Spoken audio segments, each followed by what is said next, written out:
Throughout history, every great civilization has produced warriors whose courage, discipline, and skill changed the course of nations.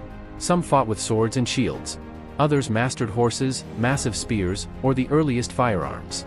Their victories built empires, defended kingdoms, and created legends that still inspire people centuries later. But if every nation could be represented by just one legendary warrior, who would deserve that title? In this journey across history, we'll travel from the disciplined Roman legions of Italy to the armored knights of England, from the fearless Vikings of Denmark to the unstoppable Macedonian phalanx of Alexander the Great. We'll witness the daring conquistadors who reshaped the Americas, the elite Qizilbash cavalry that helped build the Safavid Empire, and the legendary Janissaries who transformed the Ottoman Empire into one of the world's greatest powers. These are not myths or fantasy heroes. They were real warriors whose training, tactics, and determination forever changed history. This is the story of the 7 greatest warriors of 7 nations, and the legacy they left behind. Roman Legionary, Rome. Imagine facing an army that moved with the precision of a machine, marched hundreds of miles without losing its formation, built a fortified camp before nightfall, and returned to battle at dawn. This was the power of the Roman Legionary, the warrior who transformed a small city on the Italian peninsula into one of the greatest empires the world has ever known. More than a soldier, the legionary was the foundation of Rome's military dominance for centuries. The strength of a Roman legionary did not come from size or individual heroics. It came from relentless discipline, rigorous training, and absolute loyalty to the legion. Recruits spent countless hours marching long distances with heavy equipment, practicing swordsmanship against wooden posts, and mastering complex battlefield maneuvers until every movement became instinctive. Roman commanders understood that a perfectly coordinated army could defeat enemies who were stronger, faster, or more numerous. The legionaries' equipment reflected this philosophy. Armed with the deadly gladius, a short sword designed for close combat, and the pilum, a heavy javelin engineered to bend upon impact and prevent reuse, Roman soldiers entered battle with remarkable efficiency. Their large rectangular shield, known as the scutum, offered excellent protection and allowed entire formations to fight as a single defensive wall. Combined with sturdy armor and disciplined ranks, these weapons turned Roman infantry into one of the most formidable fighting forces in history. But Rome's greatest weapon was its tactics. Legionaries fought in organized units capable of adapting to changing conditions on the battlefield. Officers maintained strict command, while soldiers trusted one another completely. This coordination enabled Roman armies to defeat fierce opponents ranging from Celtic warriors in Western Europe to powerful kingdoms across the Eastern Mediterranean. Through centuries of campaigns, the legions expanded Roman authority across much of Europe, North Africa, and the Middle East, creating an empire unlike any that had existed before. Yet the Roman legionary was more than a warrior. Wherever the army marched, soldiers became engineers and builders. They constructed thousands of miles of durable roads that connected distant provinces, raised massive forts to secure newly conquered territories, built bridges capable of carrying entire armies, and developed military infrastructure that strengthened Roman control. Some of these roads remain visible nearly 2,000 years later, a lasting reminder that Rome conquered not only through force but through organization and engineering. Few people realize that Roman soldiers often carried enough tools to build an entire fortified camp every evening. Before resting, they dug defensive trenches, raised wooden walls, and established secure positions, ensuring that even after a long march, the army remained protected from surprise attacks. This daily routine reflected the discipline that defined every aspect of legionary life. The Roman legionary was not remembered because he sought glory alone. He became legendary because he embodied discipline, endurance, innovation, and unwavering commitment to his comrades and to Rome itself. His victories reshaped continents, his roads connected civilizations, and his legacy influenced military strategy for generations. Even today, when historians search for history's greatest warriors, the Roman legionary continues to stand among the finest soldiers the world has ever known. English Knight, England. Picture the thunder of armored horses shaking the earth beneath your feet. A wall of steel advances through clouds of dust, lances lowered, banners flying, and every rider bound by an oath that values honor as highly as victory. For centuries, few sights inspired more fear across medieval Europe than the charge of an English knight. Clad in steel and forged by years of relentless training, these warriors became symbols of courage, discipline, and noble warfare. The story of English knighthood began after the Norman conquest of 1066, when mounted warriors became the backbone of England's military elite. But becoming a knight was never simply a matter of birth. Boys destined for knighthood often left home around the age of 7 to serve as pages in noble households. They learned manners, religion, riding, and the handling of weapons before advancing to the rank of squire as teenagers. There, they trained under experienced knights, caring for armor and horses while mastering swordsmanship, jousting, archery, wrestling, and mounted combat. Only after years of proving their skill, loyalty, and character could they be knighted in a solemn ceremony. Training shaped the body, but chivalry shaped the soul. The knight was expected to defend the weak, remain loyal to his lord, keep his word, and fight with courage even when defeat seemed certain. Although medieval reality often fell short of these ideals, the code of chivalry became one of the defining principles of English knighthood, making honor a measure of greatness equal to success on the battlefield. The English knight was equipped for survival in an unforgiving age. By the late Middle Ages, he wore finely crafted plate armor capable of deflecting many sword strikes and arrows. His lance delivered devastating force during a cavalry charge, while his sword served as both a weapon and a symbol of status. Armed with maces, war hammers, and daggers for close combat, and mounted on powerful warhorses specially bred for battle, English knights could smash through enemy formations with extraordinary momentum. These warriors fought across Europe and beyond. English knights joined the Crusades, marching thousands of miles to the Holy Land in pursuit of both faith and glory. During the 100 Years' War, they fought in legendary campaigns alongside England's famous longbowmen.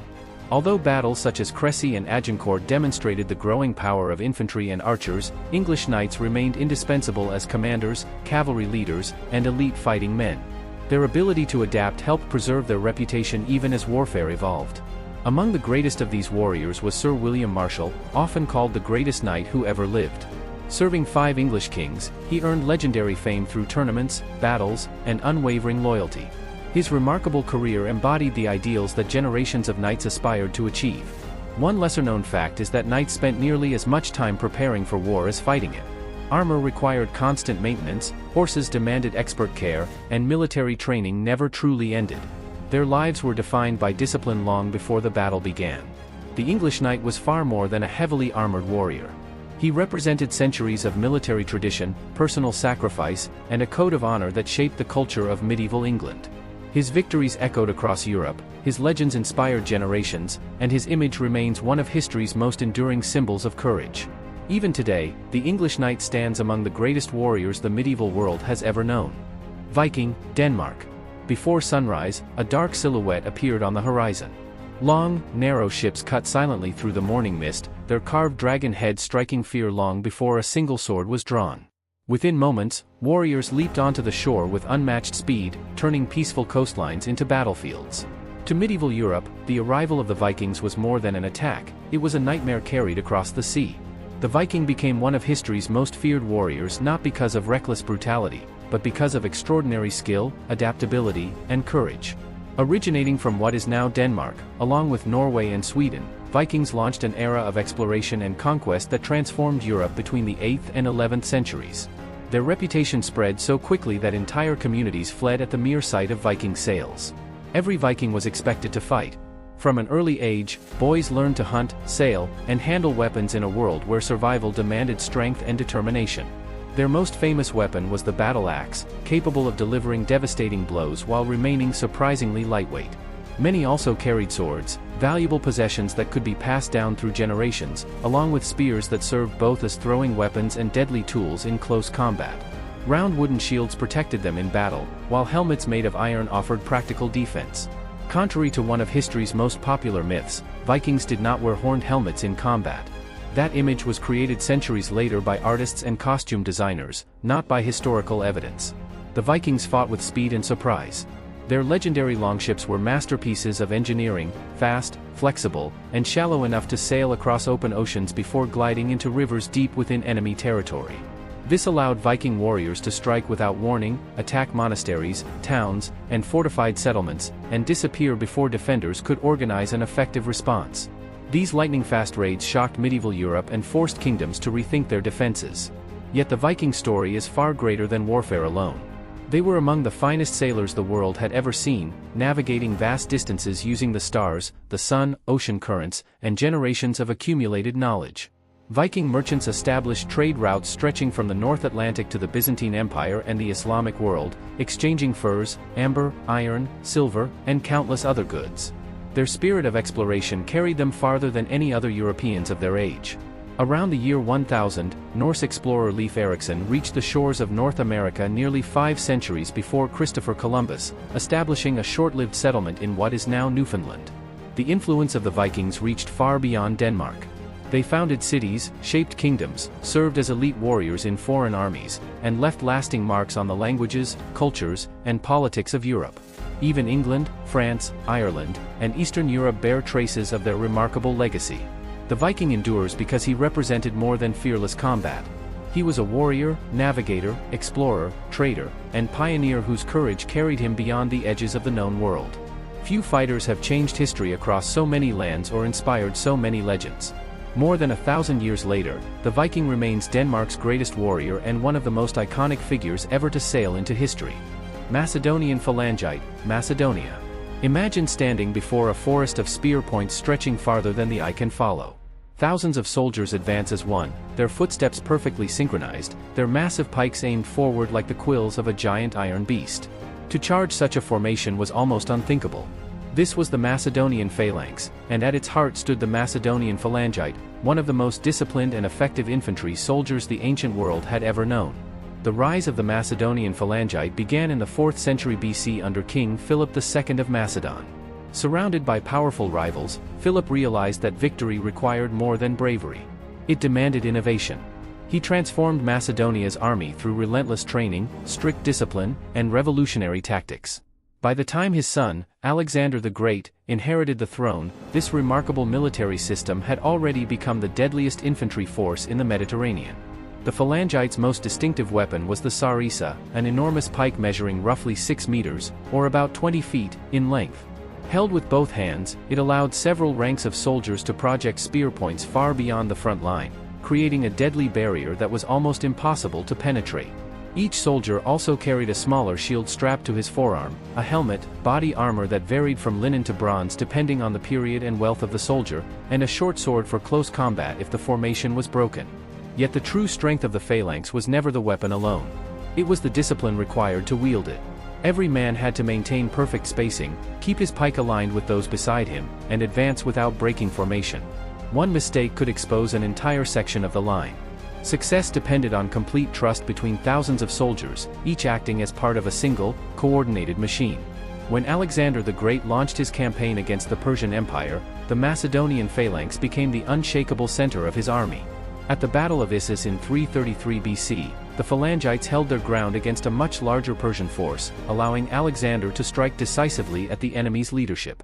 2 years later, at Gaugamela, the phalanx once again absorbed tremendous pressure while Alexander's companion cavalry exploited the opening that ultimately shattered the Persian army.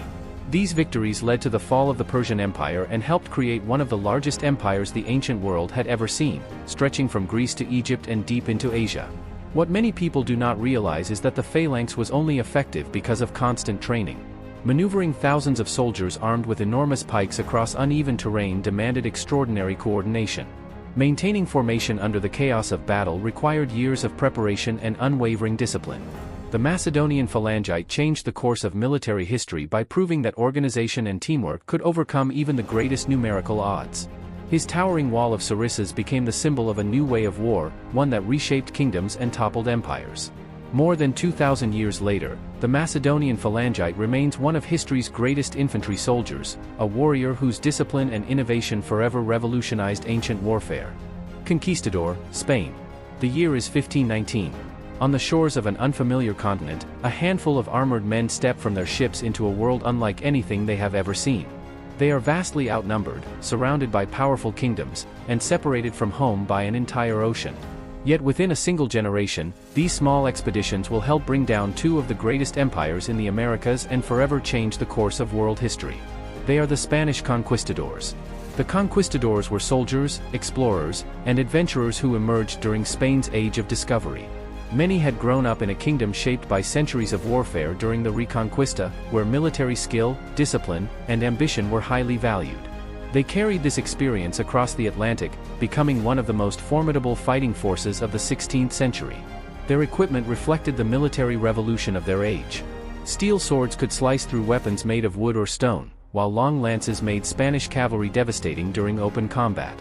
Many conquistadors wore steel helmets and breastplates or lighter chain mail, offering protection that few opponents had encountered before.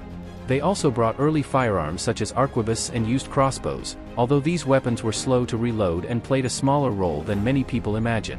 Horses, almost unknown in the Americas before European contact, created a psychological shock as well as a tactical advantage, allowing cavalry to strike with speed and force. Yet the conquistadors did not achieve victory through superior weapons alone. Their greatest strength was their ability to combine military discipline with diplomacy, strategy, and logistics. Hernán Cortés succeeded against the powerful Aztec Empire not simply because of Spanish arms, but because he forged crucial alliances with thousands of indigenous warriors who opposed Aztec rule. Francisco Pizarro later exploited political divisions within the Inca Empire during a bitter civil war. In both campaigns, Old World diseases such as smallpox spread far beyond the battlefield, devastating indigenous populations and weakening societies long before many Spanish soldiers ever arrived. These combined factors, not military power by itself, made Spanish victories possible. The conquistadors adapted quickly to unfamiliar landscapes, established supply lines across immense distances, and relied on careful planning despite operating thousands of miles from Spain. Their expeditions often numbered only a few hundred Europeans, yet they coordinated with local allies numbering in the tens of thousands. This combination of leadership, flexibility, and determination allowed remarkably small forces to overcome extraordinary challenges. The consequences of their campaigns reached far beyond the battlefield. The fall of the Aztec and Inca empires opened vast territories to Spanish rule, transforming the Spanish Empire into one of the largest global powers of its time. New trade networks connected Europe, the Americas, Africa, and Asia, while the exchange of crops, animals, ideas, and diseases reshaped civilizations on both sides of the Atlantic in ways that still influence the modern world. The Spanish conquistador remains one of history's most influential warriors not simply because he conquered kingdoms, but because his campaigns marked the beginning of a new global era. His victories, alliances, and ambitions forever altered continents, connected distant worlds, and left a legacy that continues to shape history more than 5 centuries later. Qizilbash, Azerbaijan. At the dawn of the 16th century, a new army swept across the Caucasus and Persia with astonishing speed. Their crimson headgear stood out on every battlefield, making them instantly recognizable to friend and foe alike. They fought with fierce determination, unwavering loyalty, and extraordinary skill on horseback, helping transform a rising dynasty into one of the great powers of the Middle East. These warriors were the Qizilbash, and their legacy remains deeply woven into the history of Azerbaijan. The name Qizilbash, meaning red heads, came from their distinctive red 12-gourd cap. More than a piece of military equipment, it was a powerful symbol of faith and devotion. The 12 sections represented the 12 imams of Shia Islam, reflecting the religious identity that united these warriors under the Safavid movement.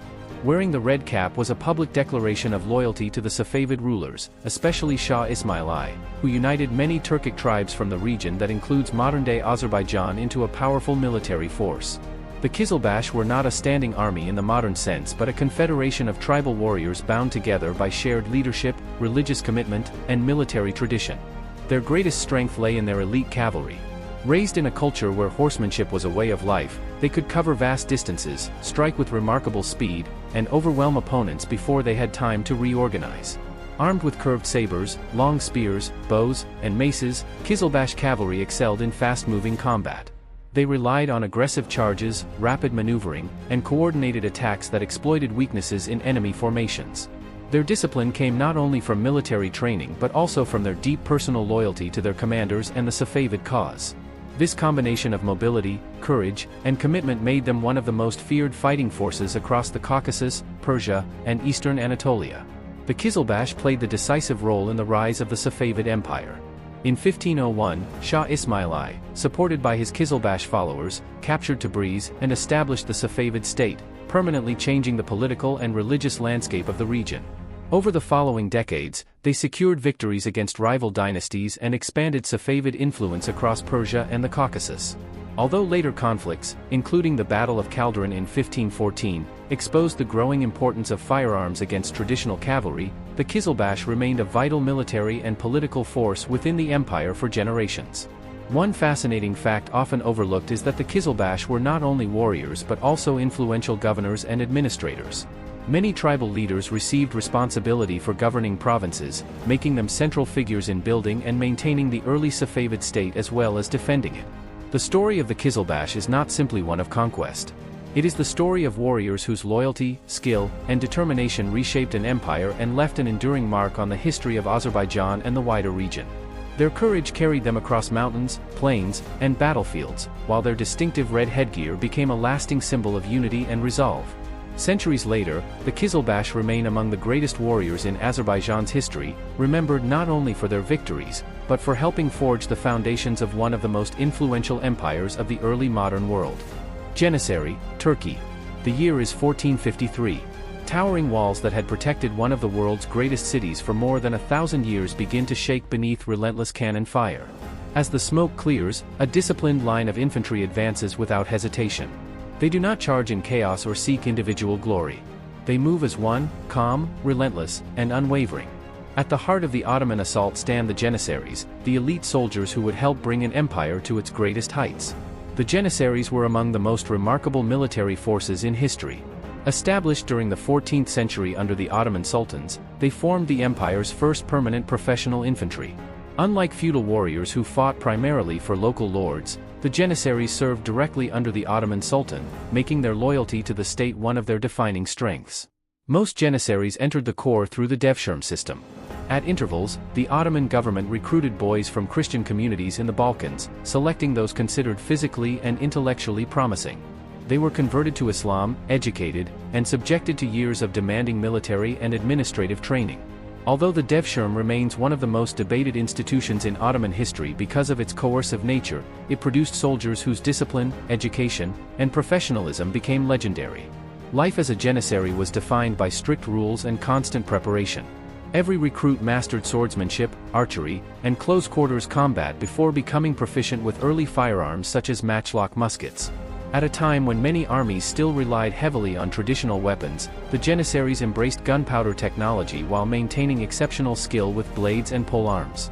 Their ability to combine disciplined infantry formations with effective firearm tactics gave the Ottoman army a decisive advantage on many battlefields. Nowhere was their importance more evident than during the fall of Constantinople in 1453. After weeks of siege, repeated assaults, and relentless bombardment, it was the Janissaries who spearheaded the final attack that breached the city's defenses. The capture of Constantinople marked the end of the Byzantine Empire and transformed the Ottoman Empire into one of the dominant powers of Europe, Asia, and Africa for centuries to come. The Janissaries became renowned not only for their battlefield effectiveness but also for their psychological impact. Their synchronized movements, strict discipline, and refusal to break under pressure unsettled opponents long before combat began. European commanders studied Ottoman tactics with great respect, recognizing that defeating the Janissaries required exceptional planning and coordination. They fought in campaigns from the Balkans to the Middle East and Central Europe, helping expand and defend one of history's largest and most enduring empires. One lesser-known fact is that the Janissaries received regular salaries from the state, making them among the earliest standing professional armies in Europe and the Middle East. Their organization, training, and military administration influenced the development of professional armies far beyond the Ottoman world. The Janissary was more than an elite soldier. He represented discipline over chaos, training over instinct, and loyalty over personal ambition. His victories reshaped empires, his methods changed the nature of warfare, and his reputation echoed across continents. Centuries later, the Janissary remains Turkey's most iconic historical warrior, remembered as one of the finest and most influential infantry soldiers ever to march onto the battlefield.